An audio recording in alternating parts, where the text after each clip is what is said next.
माशाल्लाह सही ठीक है जी। सलून ये बेर होंदी में मिठी बेर सही। आज दोस्तों को से भी जुलते हैं बेर खाने हैं। साहब हाँ किमें हैं यार ये बेर मिठे हैं? अच्छा सलून है सही। अच्छा ई बेर देसी बेर दी क्या खासियत है? तो माइक ने पूछते हैं। हाँ ये देखिए कर शक्ल दिमाग में मिल गई। अच्छा वाह भी वाह। ये कुछ है ना। हाँ बेर को खाओ। वाह भी वाह। इधर मगज कूट के हैं देसी घी दे हलवा बना के। अच्छा याददाश्त को तेज करे भाषा। दिल को ताकत रहे मुकविया साहब है। वाह भी वाह। बेर बेर है हाँ जी। बिदाम वाली कार है। बिदाम करे ये अच्छी शय सारी।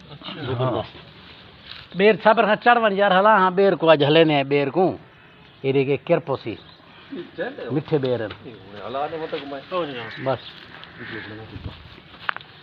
ये बेर ये देखे हले ना पे जवान बस ए हा हा हा हा ताज़ा बेर से ये देख हलाई खड़े जवान बस उत्ते चढ़ नहीं सकता। जबरदस्त है क्या बात है। वाह वाह वाह किरपइये सी डाठी बेर है। वाह वाह वाह जबरदस्त जी जी वो आदर सी पेरें दे बेर हैं बस आज पता लगे कि भाई इतना जरा से बेर देखा टुर के आए हैं खाने पे ताज़े।